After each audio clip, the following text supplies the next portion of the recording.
Selamat pagi. Saat ini saya tanggal 1 Juli berada di depan kamar perawatan saya di taman Rumah Sakit Karolus, tempat saya dirawat.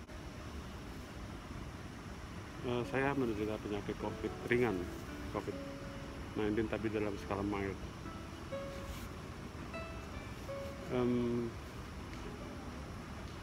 Saya tertarik membahas tentang bagaimana pidato Jokowi tentang pengelolaan daripada pandemi COVID. Kita tahu bahwa COVID ini adalah semacam atau kejadian disaster yang belum pernah terjadi di seluruh dunia. Pak Jokowi sudah secara sigap mengeluarkan peraturan pemerintah mengganti Undang-Undang Nomor 1 Tahun 2020 yang sudah disahkan menjadi Undang-Undang Nomor 2 Tahun 2020.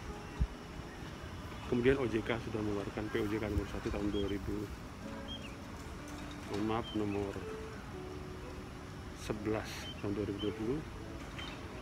Kemudian Menteri Keuangan juga sudah mengeluarkan PMK Nomor 64, 65, dan 70. Itu merupakan satu respon yang cepat dari Pak Jokowi, OJK, dan Kementerian Keuangan. Demikian juga Bank Indonesia telah mengeluarkan fasilitas pinjaman kepada pemerintah. Nah, ini dari sisi aspek ekonomi dan aspek legal. Kita lihat bahwa pemerintah sudah tanggap. Kemudian berdirinya Pusat Bencana Nasional atau Lembaga Pengelolaan COVID-19 sudah berdiri dan sudah secara aktif melakukan pengumuman terhadap penambahan korban. Namun yang perlu disikapi adalah kita lihat bahwa Pak Jokowi berpidato dengan tenang, namun ada satu nada ketidakpuasan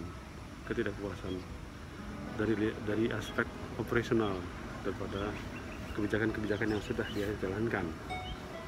Hal ini bisa dimaklumi karena memang kondisi ini belum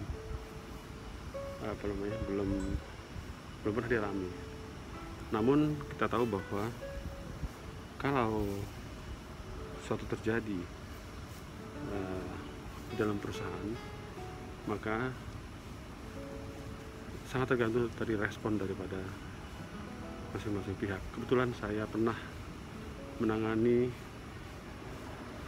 saya pernah sebagai koordinator bisnis continuity management satu perusahaan BUMN, dan 2 tahun saya mengalami 2 krisis nasional, yaitu bencana gempa bumi Lombok dan Palu, sehingga saya bisa menjelaskan bagaimana rumitnya operasional dari satu bencana seperti Palu dan Lombok.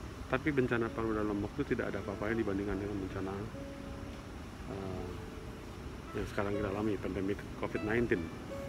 Ini mencakup semua aspek legal, dan secara risk management ini dikatakan sebagai satu disaster, membutuhkan disaster recovery plan yang sangat komprehensif, dan dari segi expected loss yang cukup bisa dikatakan ini sangat besar, bisa nggak terhitung, sehingga memang beban ekonominya sangat besar. Yang jadi masalah, disaster ini membenturkan pada bagaimana pemerintah mencari sumber-sumber pendapatan. Untuk itu saya sebagai penggiat risk management dan keuangan, dan juga di bidang sumber daya manusia, dan pernah mengalami 2 tahun sebagai koordinator bisnis continuity management satu bank BUMN, saya memberikan saran bahwa diperlukan satu perubahan mindset di seluruh lembaga yang terlibat untuk menjalankan Undang-Undang Nomor 2 Tahun 2020 ataupun aturan turunannya, agar melakukan gerak cepat.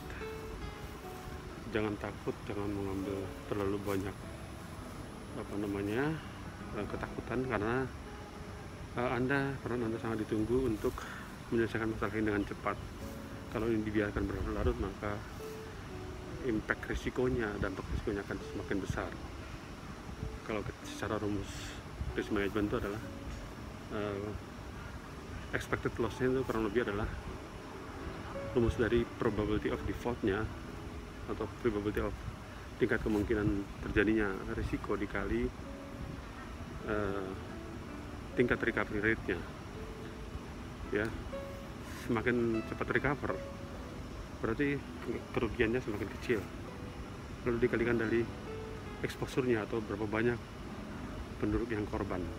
Nah, artinya untuk menurunkan kerugian nasional adalah dengan menurunkan tingkat probabilitas terjadinya risiko, kemudian meningkatkan recovery-nya, berbesar recovery yang sembuh, lalu memperkecil jumlah orang yang terkena.